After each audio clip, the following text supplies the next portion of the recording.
Hello, welcome to section 2.4 of Transgender Ideology and Gender Dysphoria, a Catholic Response. This section is Gender Identity, and I warned you that this one was a long one, and as I've been making the slides, I've been freaking myself out because this is a particularly challenging one to get across. I could probably talk about this for hours, and I'm trying to keep it short, and I'm trying to do it all in one take so you don't have a lot of cuts or edits as you do with high quality YouTube videos, but this is the best I can do for right now. So I'm going to jump right in. Again, if you want to follow along with the book, it might be helpful, but if not, you might be fine with just watching these videos. So when we're dealing with gender identity, this is a big issue right now. It's a big key word, gender identity. Well, when we look at identity itself, just the term identity, identitas, it means from its origins sameness. It's something that doesn't change within a person. So a person's identity would be something that, I am from the United States. My parents are these people. I was born in this town. The types of things that don't change, right? I'm white, I'm male, right? These are identity, right? Things that do change. There's a lot of things that do change, right? Your weight, your height, maybe your favorite movie or your favorite play, right? These things change, right? They're not your favorite band, right? We often build identities around things like our favorite music, but if they change, then it's really not an identity in a classical sense of the word identity. But we have now maybe a new sense of the term identity, and the earliest I could hear a version of this that resonated with the modern version, I heard from James Baldwin, who's a wonderful thinker and speaker, not the actor, but James Baldwin from the 60s or so. He said that an identity would seem to be arrived at by the way in which a person faces and uses his experience. So this is a quote from James Baldwin. So how you face and use your experiences. Well, if your identity changes based on your faces, how you face and use experiences, it's a kind of a different sense of the term identity, right? This term, as you grow, as you change, as you experience things in life, your identity would change, right? This would be a very different view of identity. And I think from this, you can see in the Engram from Google, the use of the term identity went from practically non-existent before the 1900s, and it wasn't until the mid-1950s or so, and after that it really skyrocketed. If you think about things in the 1960s and the hippies, a lot of this was about identity, right? Racial identity, gender identity, queer identity, right? Before that kind of revolutionary period in American history, in the in the late 1900s, identity would have been not much spoken about. People like Dr. Gosh defines gender identity, now more specifically gender identity, as a personal conception of oneself as male or female. So now we are moving to something very subjective, right? So if we go from kind of the traditional way of looking at identity as the thing that does not change, and now it is a personal conception, right? Conceptions change all the time, right? Especially personal conceptions. So my personal conception of me as a male or a personal conception of me as a female has no objective criteria. It's entirely based on how I feel right now. So this is a very different sense of identity, but it's probably what we're talking about now. So sometimes we have clashes within the culture because some people are looking at identity more from the classical perspective, and some people are looking at identity from the last 50 years. if you ascribe to one versus the other, it's going to change your worldview, how you approach these things.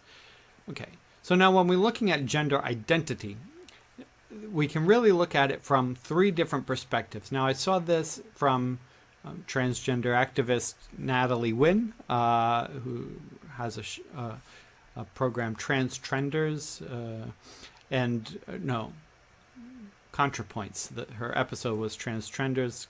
And then also from the philosopher Charlotte Witt, who wrote the Metaphysics of Gender. So I've seen this twice, and from two different camps of people, so I think it's fair enough to say that it is an acceptable approach. Okay. There are the three different ways of looking at gender identity. There's the biological, the personal, and the social.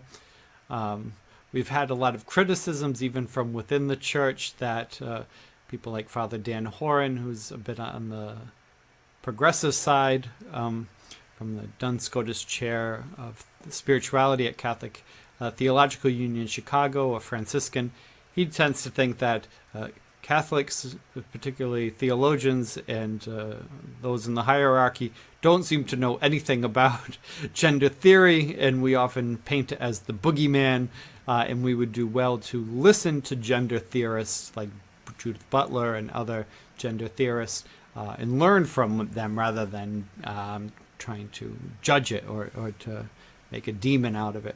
So I think this section does a fairly good job kind of summing up the viewpoints, and probably it wouldn't please Father Dan Horan's my conclusion, but I think that you do need to know these perspectives in order to respond to the perspectives, right? I do agree with them that if you don't know anything about gender identity or gender theory, then you can easily paint it as a boogeyman, which isn't very helpful. It's helpful to offer a thoughtful critique of the culture, but not an ignorant response to the culture. Now, biological gender theory is probably what I could say the most about, but it's also, it only kind of makes sense. Like when you're looking at classical ethics, it only really makes sense in contrast to modern ethics, right? When you look at modern ethics, you really appreciate the classic ethics. Same thing with biological gender theory. Biological gender theory would have been gender and sex, right? So if we go back to section 2.1, sex and gender, that in some ways is biological gender theory, right? In some ways. But I'll probably be doing more to contrast biological gender theory more than anything. At the heart of biological gender theory is that all forms of gender, all ways of looking at gender, is rooted in our biology, right? There's no way to escape our biology. We are who we physically are, right? It's this, from the Greek term hylomorphic, right? This unity of the soul and the body. There's no such thing from this biological gender theory or from Catholic theology where we can agree with this idea of the ghost within the machine. We're not ghost in a body. We are our bodies, that the body and soul are one, that the person is who they are. This is at the heart of biological gender theory. There's a lot of warnings against moving against biological gender theory. People like Peter Geach, who's husband to Elizabeth Anscombe, he wrote, "A moral code freely adopted that ignores the built-in teleologies of the human nature can only lead to disaster." Teleologies is the fullness of the human person, right? The full being and where it's going. Right? If you ignore your human nature, it will only lead to disaster. I think there's a lot of truth in that, right? We have a lot of ideology, which often becomes disastrous, but it should be rooted in our nature. People from the transgender community, from the transgender argument, from within, not from the outside in, but from the inside of this argument, are sometimes called transmedicalists. Those are people who are transgender, who thinks that their transgender identity is really rooted in their biology. This would be the example of the intersex brain, right? If you were assigned male at birth, and you were to say, but I've always felt like a woman, I believe I'm a woman, I think like a woman, everything internally about me feels as if it is a woman, that I think there's something within my brain that determines that I have a female brain or feminized brain, right? This is transmedicalist. For this group of people, people like Pope Francis have been have attempted to be very pastoral to them, saying, these are issues, these are, psychological issues, health issues, medical issues. We deal with medical issues like we deal with medical issues for people who have cancer and diabetes and other things, right? These are medical issues, right? We don't demonize people who have schizophrenia. We don't demonize people who have heart disease, right? These are medical issues. We should treat them like medical issues, and we should treat them with compassion. And in response, when Pope Francis talks about a transgender woman, somebody who's gone from male to female, he often refers to them as she, right? Out of respect, right? It's just no need to poke the bear with a stick, right? But it's out of respect, not for any type of ideology, but out of respect for people who have some type of medical issue, which is still unknown, and we'll get to in chapter 7 and 8. But we still don't have definitive science on this. So in the meantime, it's better to show compassion than judgment, right? So this is the church's view typically of the biological realism and transgender identities within the frame of biological realism. So within biological realism is this integration, right? So when we look at this image here on the left, the traditional metaphysical sexual framework, right? You are you, and within you is your identity, your sex, your orientation, your gender, and they are combined, right? They are unified. There is a simplicity about it. They're unified. Under the modern approach, everything is really siloed. And you saw this in 2.1 as well, right? There's a lot of siloing, that sex is one silo and gender is another silo, and they really have nothing to do with each other. You could be one sex and a different gender, and there's no relation between the two. Right. The same thing with this. So you could have the identity of a non-binary. You could have the orientation of homosexual. You could have the sex of a male, and you could have the gender of a female. Right. All of these different. Everybody. You can just kind of like a Legos. Add whatever color you want together and create whatever you want. This is different than the traditional metaphysical framework, which is the unity of the human person. So again, classical biological realism is the unity of the human person. Modern is kind of create as you want, mix and match as you want. Get it your way. Is that McDonald's or Burger King? You get it whatever way you want.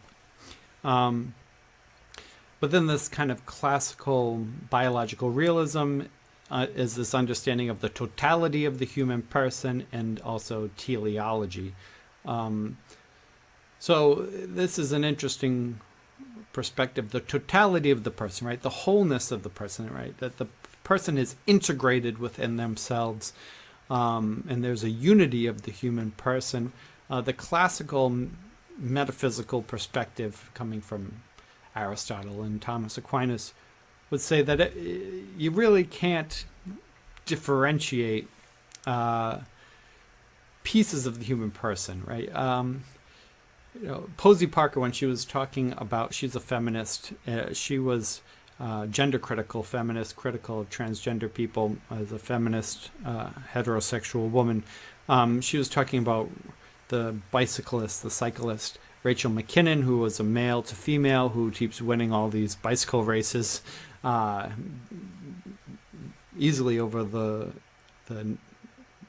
his competitors who were assigned female at birth. And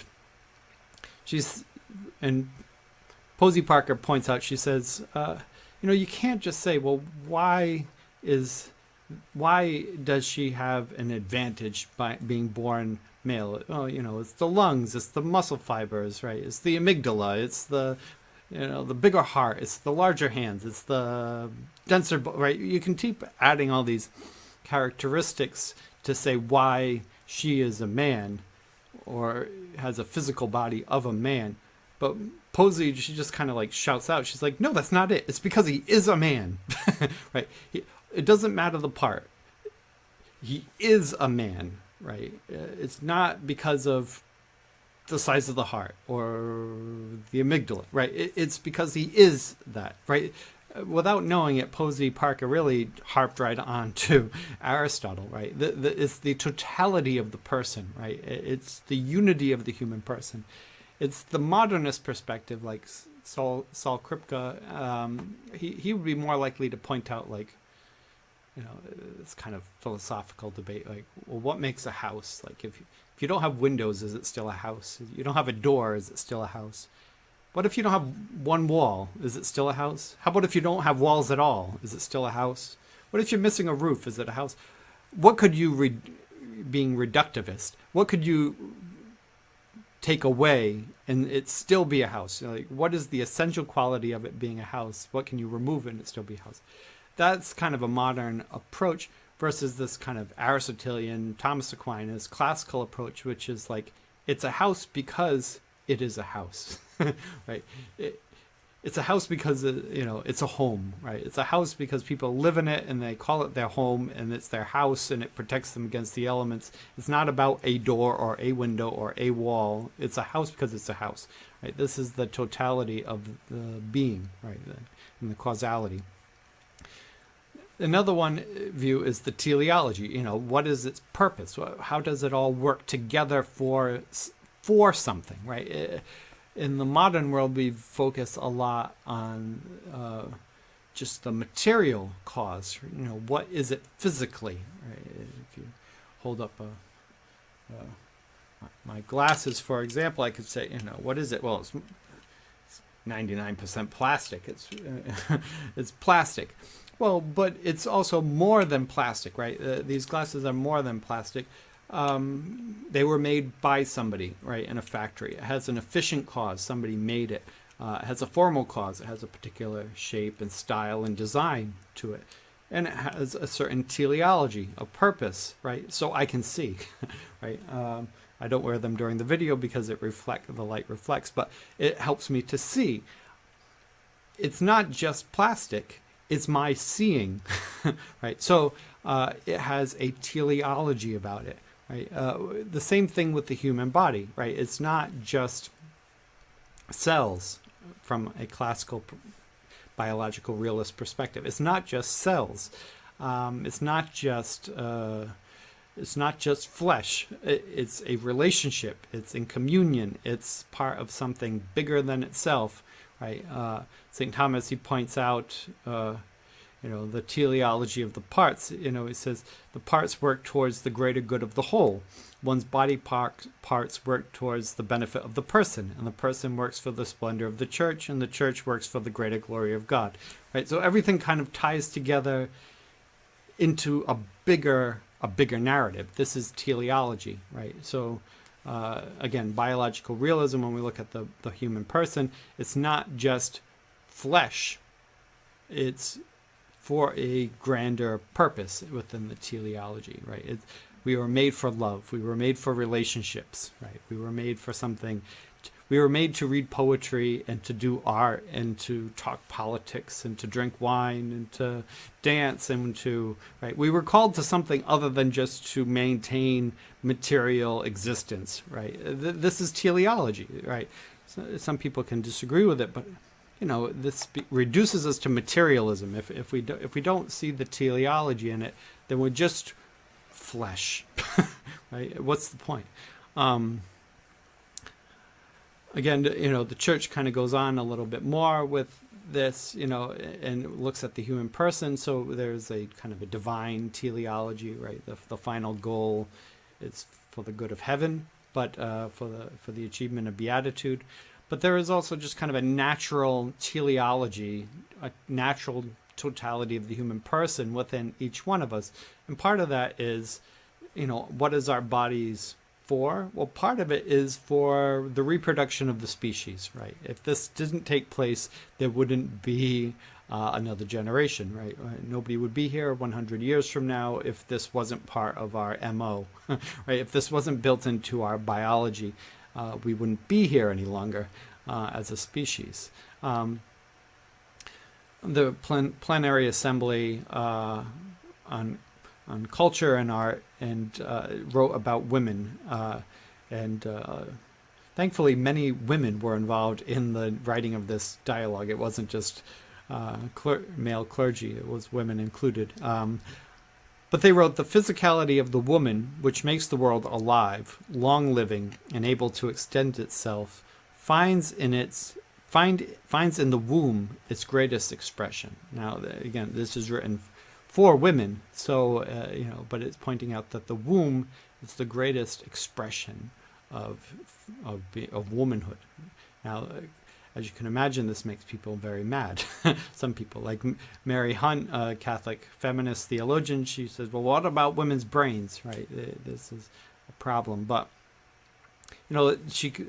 Mary Hunt, it's easy to be upset about these things, but, you're missing the bigger point. And the bigger point is, from a Catholic perspective, men and women are equally rational, equally ratio entis, rational beings, right? Equally able to have the intellect, right? There's no deficiency in the female intellect. That's the Church's official teaching, right?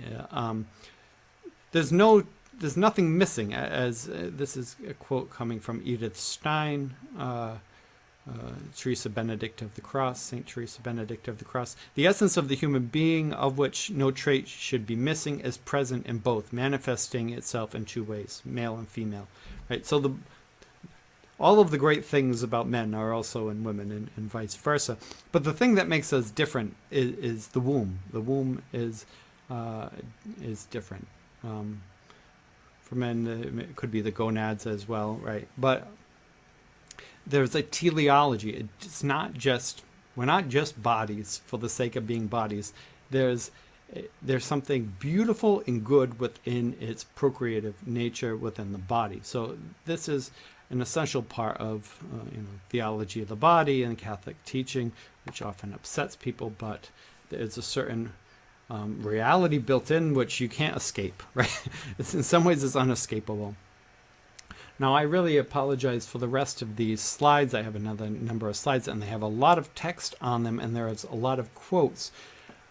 But I'm taking theories which are outside of the Catholic perspective, the Catholic mindset overwhelmingly, and I think if I were just to say them off the cuff of my memory, if I were just to say them, you would think I'm creating a straw man argument that they couldn't possibly be saying what I'm saying they are, right? I would be making fun of it in some way, and so I'm going to let people, if they've written it, I'm going to let them speak for themselves, right? So that's kind of why there's so many words, and I could have put 5 times as many quotes as I did. So I'm just trying to keep it reasonable. To look at personal gender theory, I read 4 books, and I watched who knows how many hundreds of hours of YouTube videos from transgender activists and people out there. But I thought the 4 books would be good because you can tell, sometimes you can make a mistake when you write YouTube. If you wrote a book and it went through all of the process, I believe that you meant what you said, right, when you wrote it.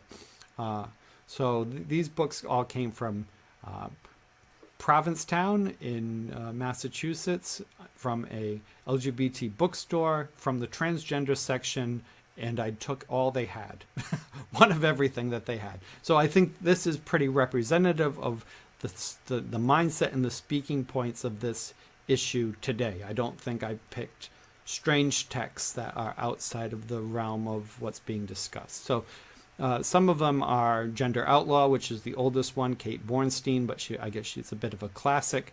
You're on the Wrong Bathroom by Laura Erickson Schroth and Laura Jacobs. Everything You Ever Wanted to Know About Trans by Bryn Tannehill, and Transgressive by Rachel Ann Williams. And I did use a few quotes throughout my book from Natalie Wynn as well from YouTube, who runs ContraPoints. I believe all of these individuals are male to female. There was nothing that was on the shelves that was female to male. I guess that could be telling. Very interesting perspectives. This is probably about 1,000 pages of reading on this topic, so I think I understand it. So personal gender theory. So we know that biological gender theory, our gender and our expression and is unified within our biology, right? There's a unity within the human person, within the biological theory.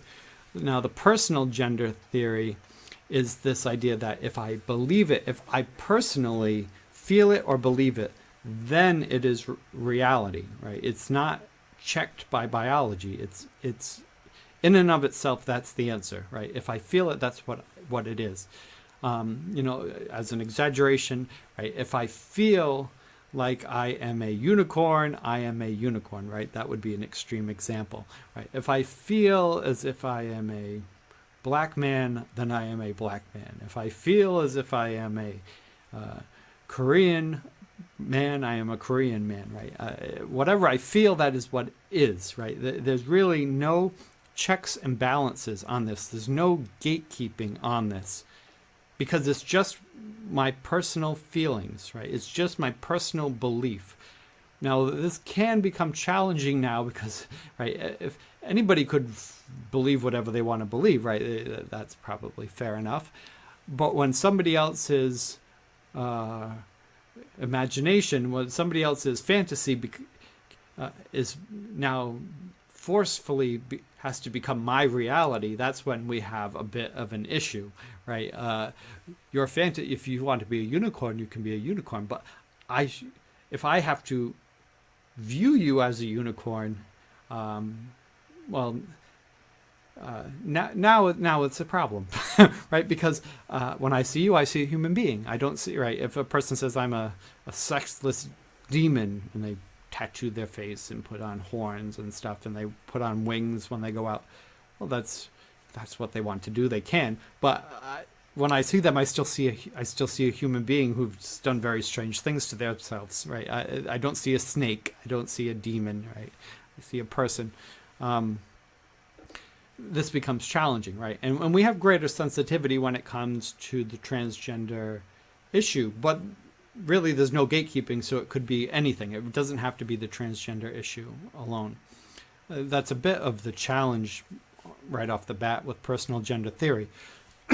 So people like Laura Erickson Schroth and Laura Jacobs, they say, well, some of the trans communities believe in transness is biological, right? Biological gender theory, and the foundation of their true selves. Others feel that they have come to their own trans identity out of an ongoing exploration of gender, and that their understanding of themselves has been influenced by culture and gender norms, right? So you might have a certain biological gender, but you can overcome that, right, with experience and, right, kind of the James Baldwin definition of identity, right? You can overcome this.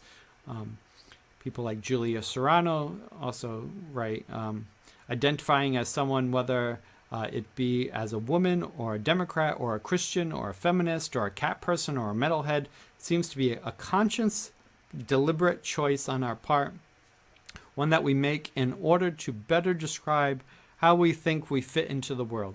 So it's just a choice, right? It's just a choice. Being identifying as a male or a female, man or woman, it's just whatever makes you feel better, right? However, right? Just like if you could be a metalhead or a cat person or or Christian or feminist, right? These are just adjectives which we choose for ourselves. That's what becomes our identity, right? So this is built into this perspective. There's nothing, again, no gatekeeping, right? It's just whatever you feel.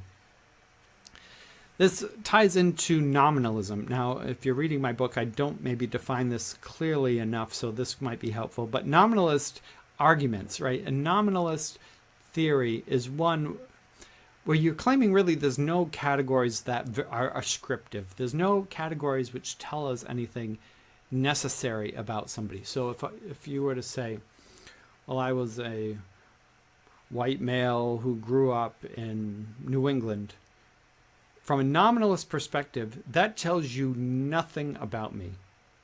Because there's nothing you could generalize about being white or a male or from New England, right? If you were to say, well, you're from New England, therefore you are, that would be anti-nominalist. Or you are a male, therefore you are a female, therefore you are, right? There's nothing that binds me together with other males, right? There's nothing you can say about men, because every man is different and you can't categorize anything general about men, right? There's nothing you could generalize about race, right? You can't say, well, black people experience this, because you can find a black person who doesn't. Therefore, none of the category doesn't make any sense whatsoever, right? The categories don't make sense. So eliminate all the categories, right? Not all Americans are the same, so you can't say Americans are like this, right? So there's a certain truth clearly to nominalism. There's always exceptions to the rule.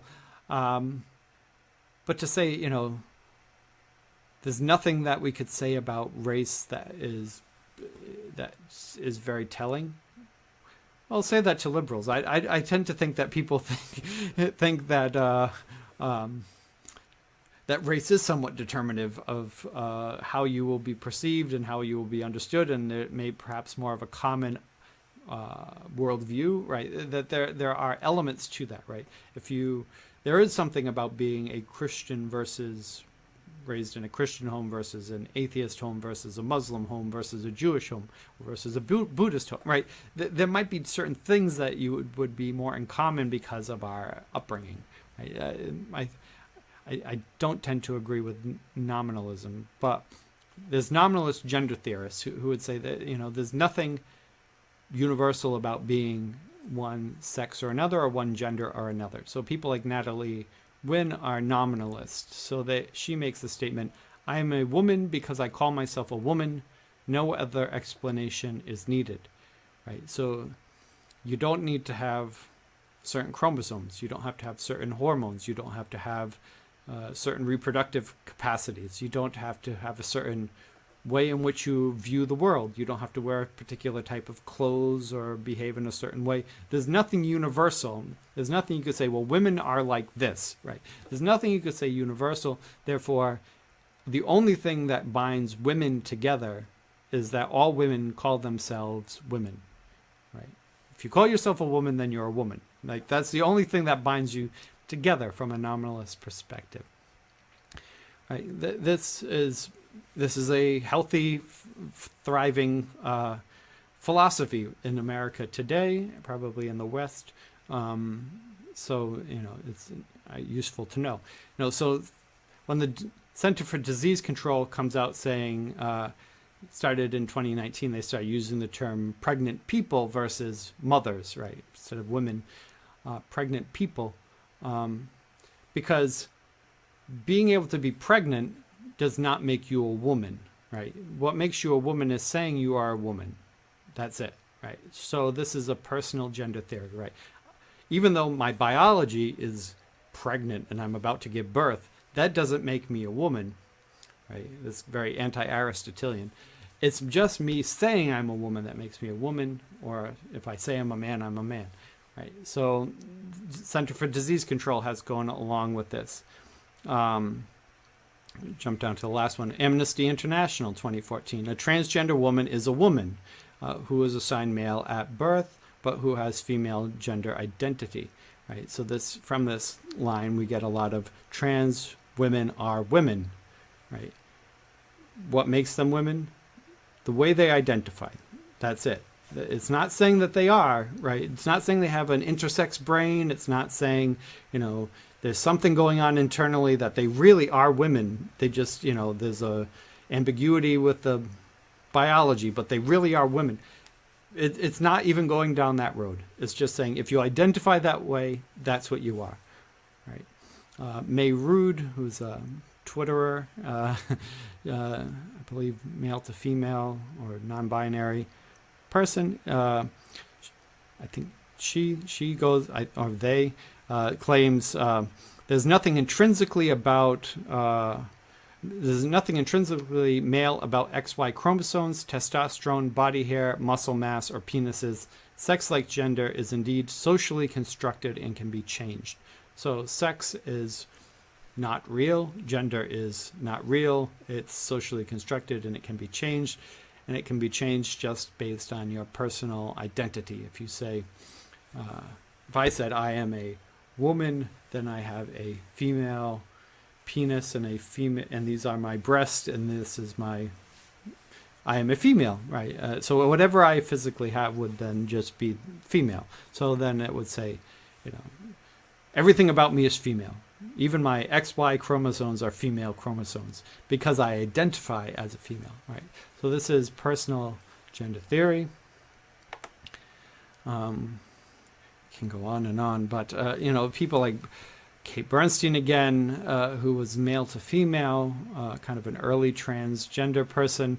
My identity as a transsexual lesbian whose female lover has become a male is manifested in my fashion statement. I identify as neither male nor female, and now my lover is going through his gender change. It turns out that I'm neither straight nor gay.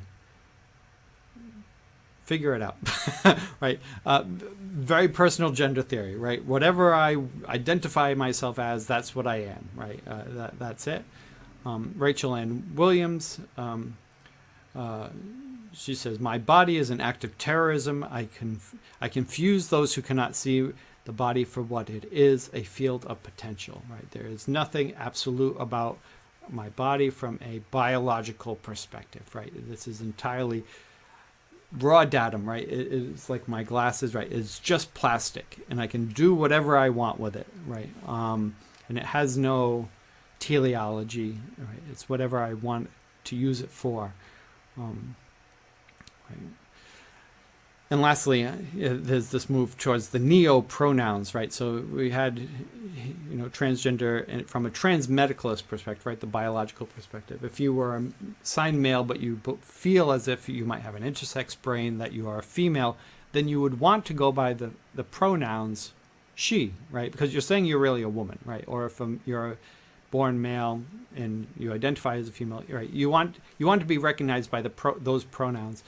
From this perspective, this comes out of it, I want to go by they, or as this actor says, I want to go by tree because we all come from trees. So it doesn't matter if you're a he or she or a they. At the end of the day, everyone's a tree. So instead of he, him, her, she, her, right? It goes by tree. Right, and some people go by bunny, some people go by z, zer, zim, right? These other new pronouns, right? They're not part of the binary. This is, again, comes from this personal gender theory, right? It's just, you can be whatever you want and you invent the language to go along with it. I suspect next will be personal adjectives, right? My hardest part is with neo-pronouns, I couldn't possibly just easily say, it's rewriting the language, so it becomes very difficult. They is not that hard, but the other ones are, I don't think I could probably catch on to that too easily, right? The non-binary is also, I think, falls pretty clearly under this personal gender theory. Non-binary, by kind of definition, somebody who can be gender queer, gender fluid, bigender, agender, gender creative, right? All of the, when you hear the LGBT, all the other things after it are generally these types of kind of non-binariness that tie into it. The American Psychiatric Association says for those who are non-binary, they normally do not experience significant distress or impairment in social, occupational, or other important areas of functioning, meaning they're not gender dysphoric. And if they're not gender dysphoric, they are choosing it, right? It is a choice, right? So this is part of the transgender ideology, right? Somebody chooses to be this, right? They say, oh, I like to dress like this. I want to act this way. I want to be, between male and female. That way I experience the world differently. Okay, but let's be clear. That is a choice, right? Choices are interesting, but they often get wrapped up into laws and protections, which we've set up to protect people with gender dysphoria, people who can't choose this. And we don't want these people to be discriminated against or attacked or hurt or, abused in any other way. So we create these rules to protect them, but kind of pulled into it becomes an ideology, right? Probably more strictly ascribed to than most religions, right? It's a liberal form of religion in some sense, but it receives again quite a bit of protection. Probably there's an equally religious protection for the ideology, which I think, from a philosophical perspective, I think is dangerous to have. It's dangerous to have federally protected philosophies. Right? I think that's fair enough to say, although I am also very aware that in some sense religion is also in some sense philosophical as well, right? And it's a protected way of thinking, right? So I understand that it's complicated. But I do think that the laws are protecting what they didn't intend to protect. I think that's fair enough to say. People like Dr. Diane Ehrenstraff claim younger generations of transgender people, or even younger generations of the population, they see gender as a protean or even customizable. She claims that kids just move between gender and everything else.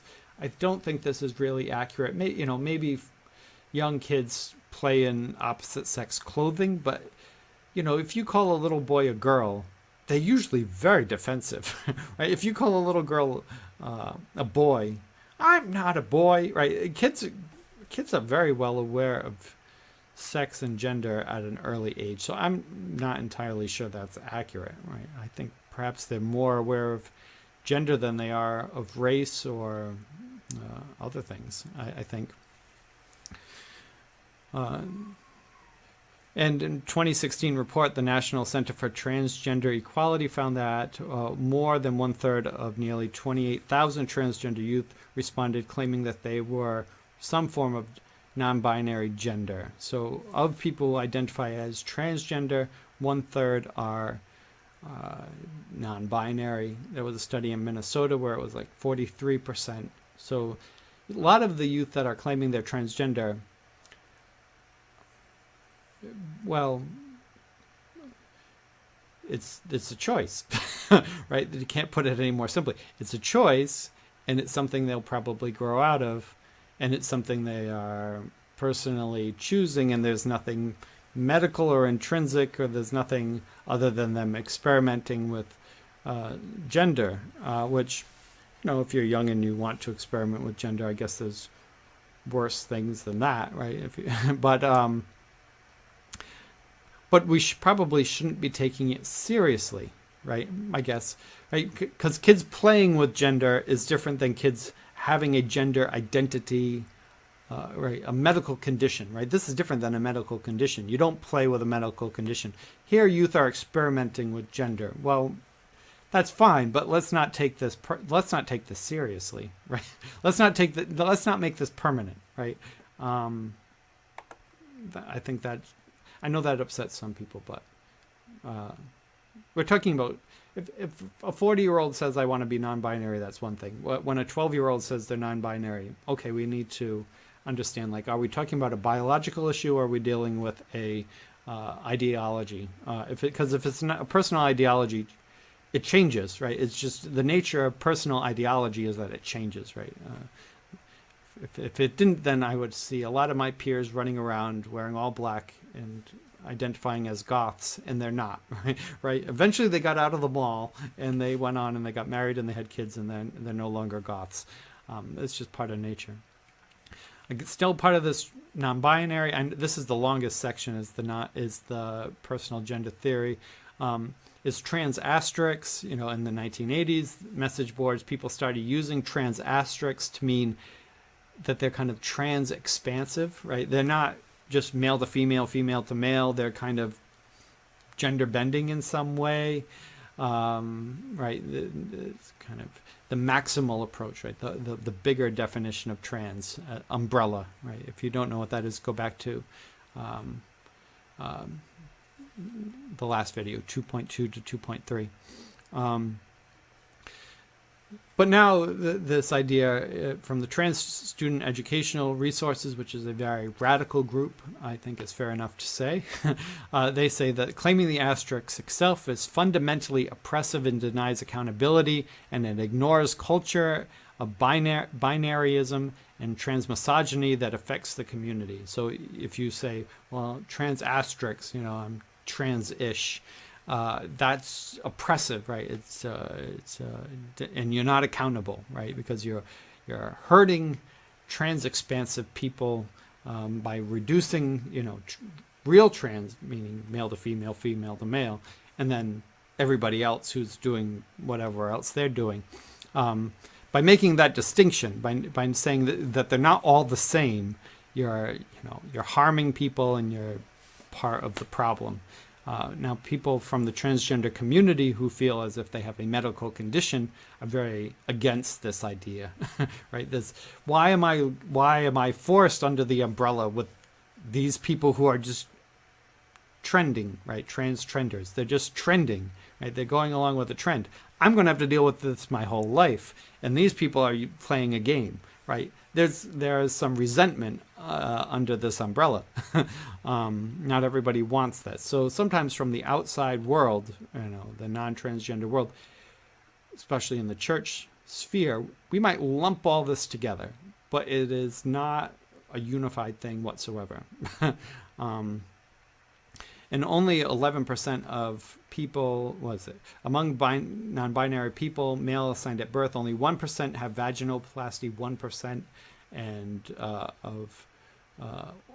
11% desire to do it in the future. Very few people will go through with any type of surgery when they're non-binary.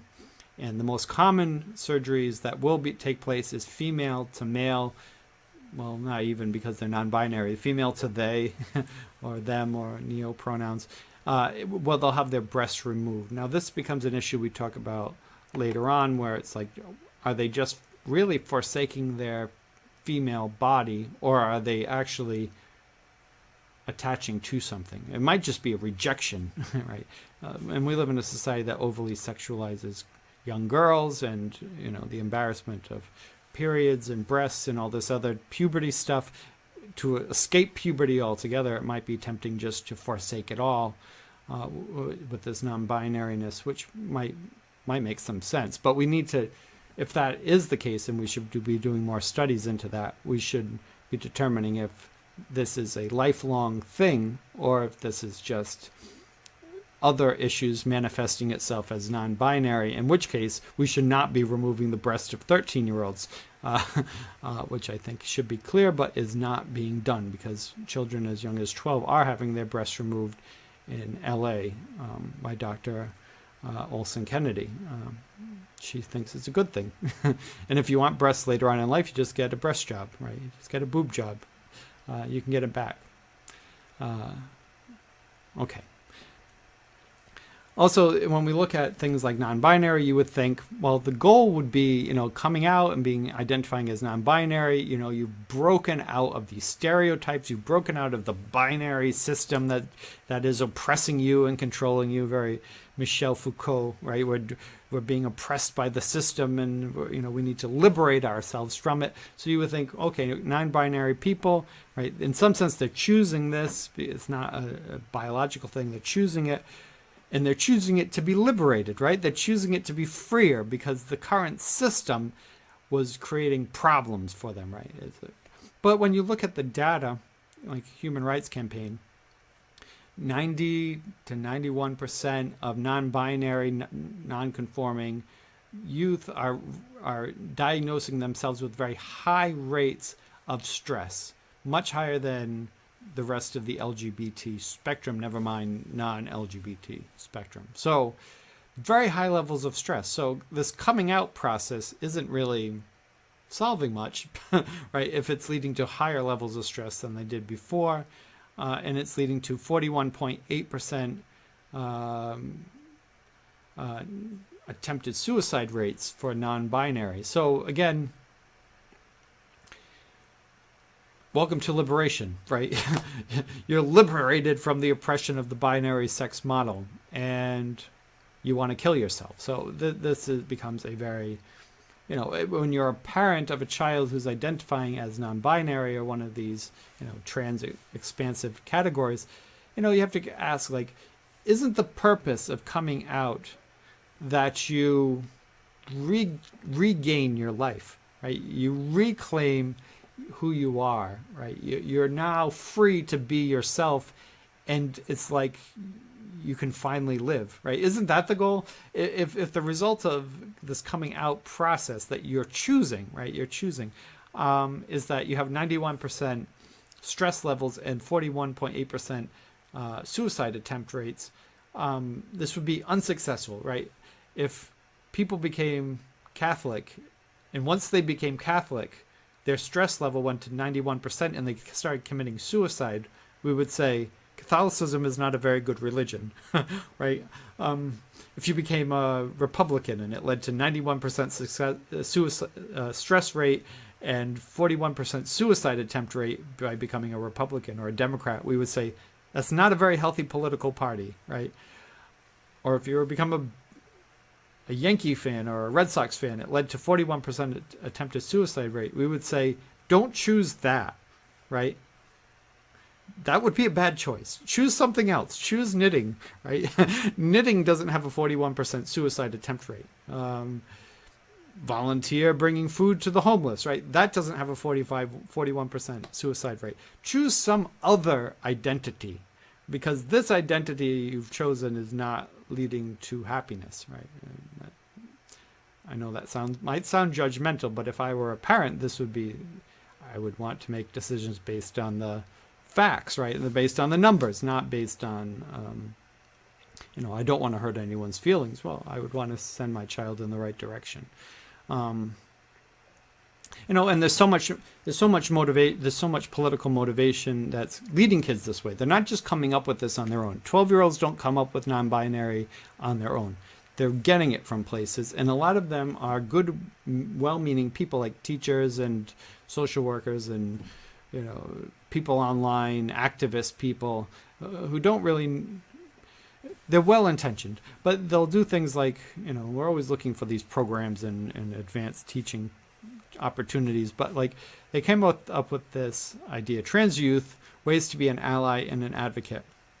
And they recommended allowing child to choose male, female, prefer not to say, discuss when I meet you, gender queer, gender flux, gender neutral, gender fluid, genderless, transgender, or other. Right? This is a recommendation to give to children to come up with. Well, our psychology that we know of is, why is Trader Joe's so successful?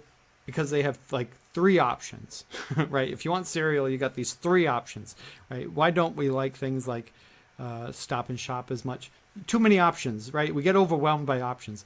If you just said, oh, you're a boy, if they're not, they'll figure that out, right? By creating all these options, we're creating a stressful situation for children where they come up with, well, maybe I am non-binary, right? I don't know. And if all their friends say, oh, I'm genderless, well, kids want to do like their other kids do. If 3 of the popular girls get the pink folder, all the other girls want the pink folder, right? This is just what kids do, right? And as adults, we're not necessarily that different. And the church's response, the church's response to this, obviously can be quite long, but I think the church is fair enough to criticize gender theory because this is just philosophy, right? This isn't attacking any individual, it's attacking an ideology. And the Pope talks about gender theory. When he's criticizing gender theory, the Pope is not criticizing the transgender people from Category 1. He's criticizing the people who are promulgating personal gender theory, right, which is entirely philosophical, right, or even sophist, right? Maybe philosophical is too. Philosophical presumes there's rationality behind it. Sophism is just convince people of nonsense, right? It might even be sophism, right?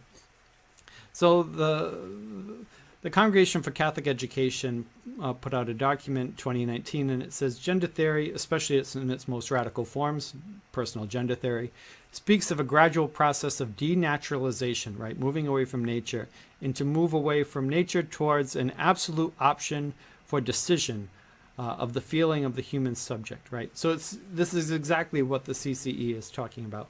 Moving away from your nature and just being whatever you want to, decide what you want to be, whatever you feel is what you are, right? This is a critique of that. Pope Benedict XVI, when he spoke to the German Parliament, he says, man is intellect and will, but he is also nature. And his will is rightly ordered if he respects nature and listens to it and accepts him for who he is, as one who did not create himself, right? Return to nature. Right? Now, this, again, is not necessarily critical of Category 1, where you could say, if a person has an intersex brain, then that is part of their nature, right? This is still part of the question, and I'm not answering this part of the question yet. Chapter 7 and 8. We're just laying out the argument here. But it is critical of personal gender theory, right? You can't just create yourself, you got to be true to your nature. And then lastly, Pope Francis, with a meeting of Polish bishops, talked about the ideological colonization. Today in schools, we are teaching this to children, that everyone can choose their gender. We are living in a moment of annihilation of man as the image of God, right? And when Pope Francis says things like this, people go crazy online and say, well, Pope Francis just said this thing against transgender people. Not what he's saying. He's against this gender ideology. Personal gender theory is what he's critiquing, not people who are dealing with gender dysphoria. That's not what he's saying. He's saying we shouldn't be sending out questionnaires to 8-year-old children asking them if they're gender fluid, gender queer, and genderless. Ask me when I meet you, right? This is the nonsense that he's talking about. I apologize, I'm going on for long, but I knew it was going to be long. Lastly, social gender theory, which is going to be much faster, although it's a great topic which could get more time within the feminist discussion, less so with the transgender argument. For this one, I use a lot of Charlotte Witt, who wrote, again, the Metaphysics of Gender, who is generally an Aristotelian. She's generally coming at it from an Aristotelian perspective. Most of her colleagues who are in the feminist field are Lockean. John Locke, who, right, if God does not exist, then there is no morality, right? There is no right and wrong. Versus an Aristotelian who sees truth within one's nature, right? Nature itself emanates the truth, and you have to be true to the nature, right? This is Aristotle, that there is something intrinsic within each one of us, and Thomas Aquinas in the church follows that.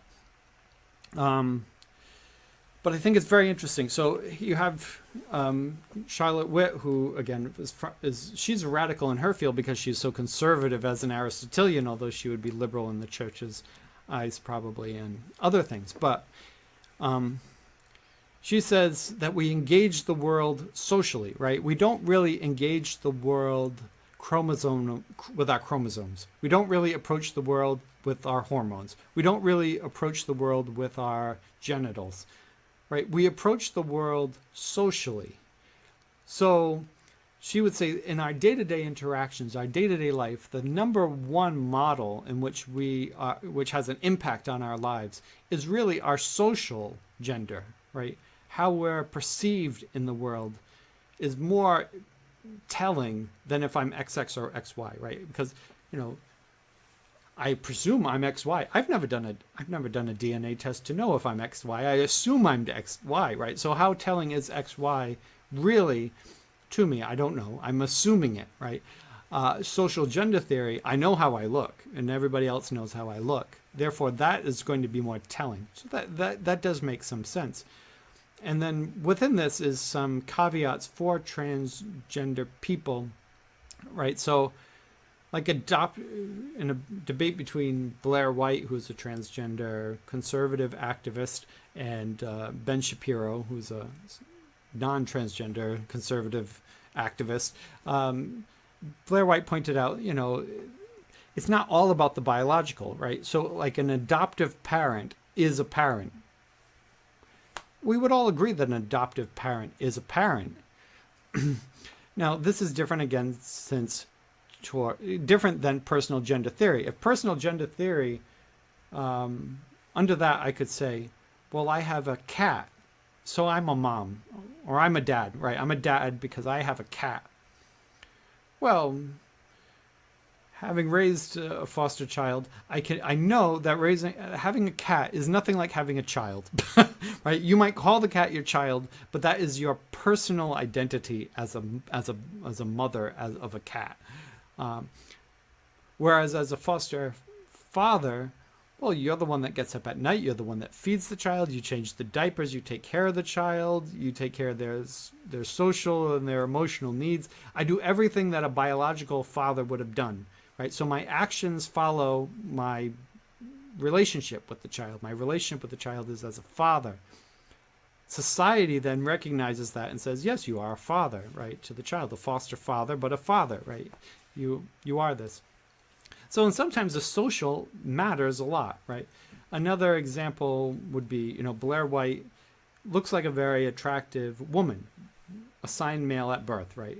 But looks like a very attractive woman. If you were at a restaurant and I would be going out to dinner with Blair White, and this is an example Blair White gave, if I were going out to dinner and I were to say, I'm meeting my friend Blair here, and the waiter says, oh, she might be seated already. If I said, oh, I'm meeting my friend Blair here, he is there. If I were to say, well, he's a man. Well, the waiter would never find Blair White in the restaurant because Blair is socially a female, right? To everybody else who sees her, she's a female. So to say he, when the person has long hair and makeup and feminine features, it wouldn't make any sense from a social perspective. We usually use language, less so in a biological perspective, more in a social perspective. So language is social. So it does make some sense to use social language when referring socially to people. But this then can make some people angry from the personal gender theory because it puts a lot of emphasis on gender expression, right? Can you pass as a member of that gender? Now, with the bathroom debate, this often is kind of comes up without being spoken of. But, if a person appears to be a female, and they go into a female bathroom, there's no problem. Right. If a person appears to be male and goes into a male bathroom, there's no problem. It's when the person does not appear to be what they claim. That's when there becomes an issue, right? So this social gender theory requires somebody to socially transition. So if a person is perceived, if somebody says they are a woman and they are perceived by other women as a woman, then they are socially a woman. Right. If a person is perceived as a male by other men or by society, then they are socially a male. They're not biologically a male, but they are socially a male. And some of the only transitioning that can take place when a person transitions, right? If a person is transgender, some of the only transitioning that can take place is really social gender theory, right? Only social transitioning is possible, because if you can't change your XX or XY chromosomes, you can't change your hormones, you can't change your morphology of your body. You can disguise it, but you can't really change it much. But what you can do is socially transition, right? And some of the transgender activists have pointed this out. People like Rose of Dawn, who is a fairly conservative transgender activist from England, says you can change it. You don't change your biology when you transition. You do everything you can to fit into the biology and make yourself as comfortable as possible. She's really talking about social transitioning. Another transgender vocal person who's has a PhD in, I believe it's physics or chemistry, physics, I think, and is a teacher, Debbie Hayton. She wore a shirt to the event Fair Play for Women that says trans women are men, which she was a male to female person. So she received a lot of hate for that, but she was really writing about herself, right? This idea that she can socially become a woman. She can't biologically become a woman. But if that's all you can do, then for some transgender people, that is enough.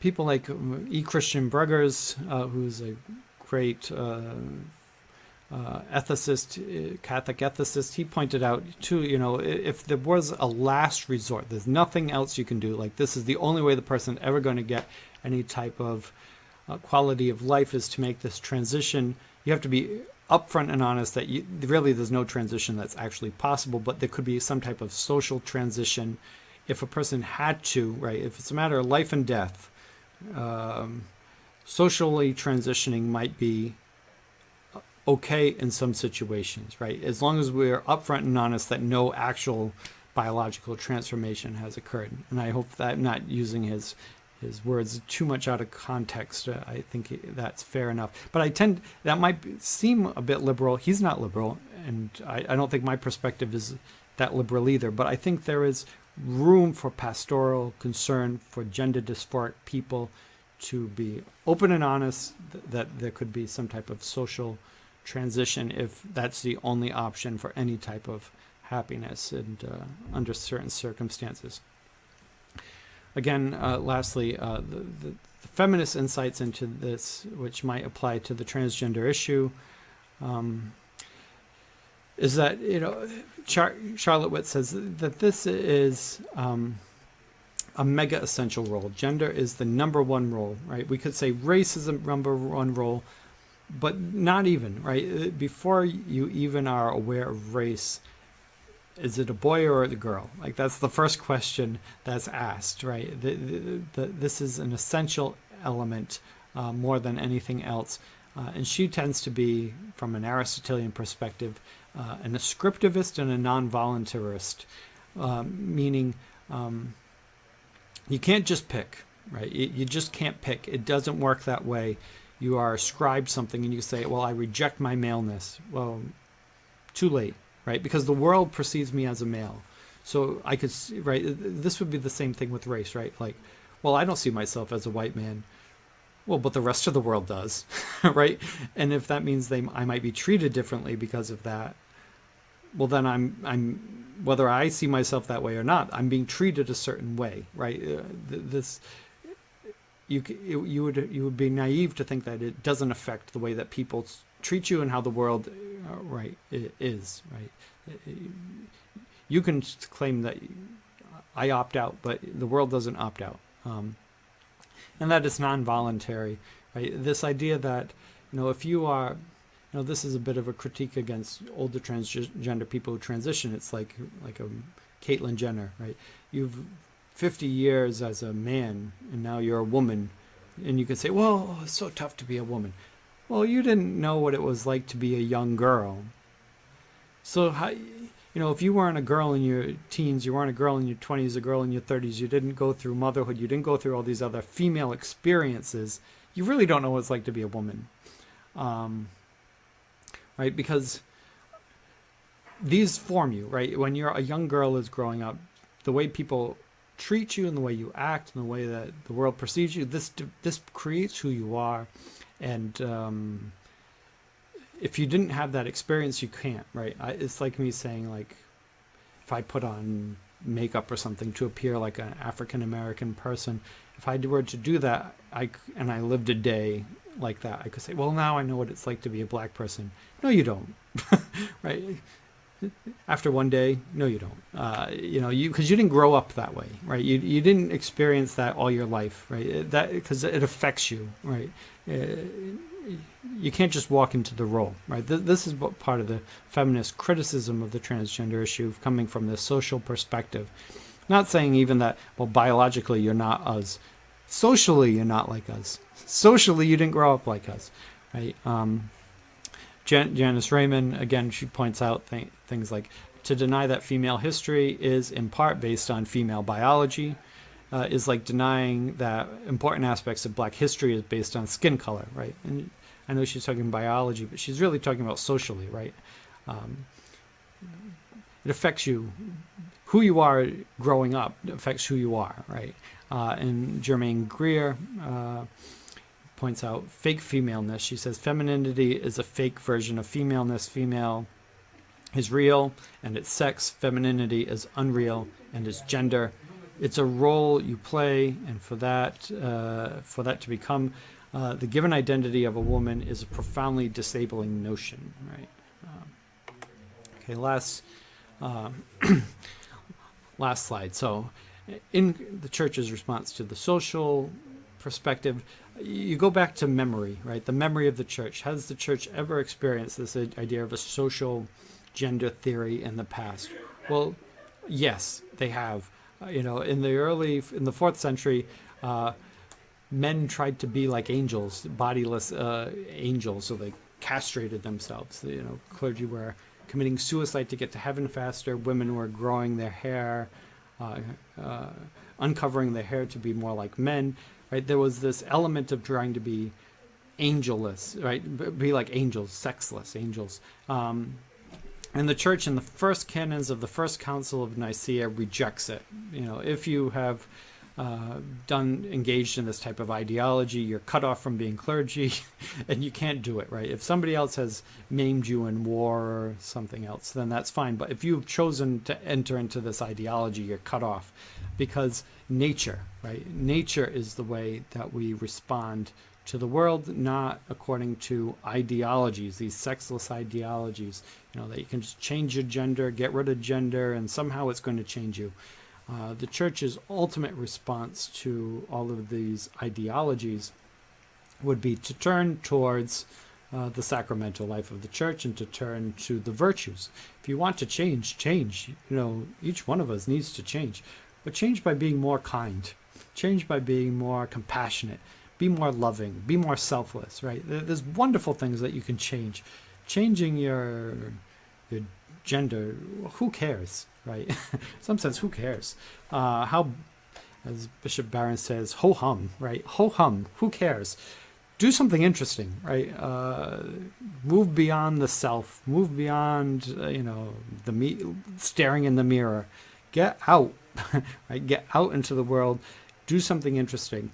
And just let nature follow its course, right? You are you, whether you like it or not. You're you, right? You might be a very unusual type of female or a very unusual type of male, but that's fine. You're you. You're who you were created to be. Go out into the world, right? Share your gifts with the world. Stop staring in the mirror. Stop navel gazing. Stop trying to change yourself to become something else. Change it from the inside out, not the outside in. That's the trick. That's the church's response so far to these gender theories. Okay, I've gone on long enough, so we'll end it here. Move on to chapter 2.5. We're moving on to gender variations and probably human, maybe just gender variations next time. Okay, that one will be much shorter, so I hope that's okay.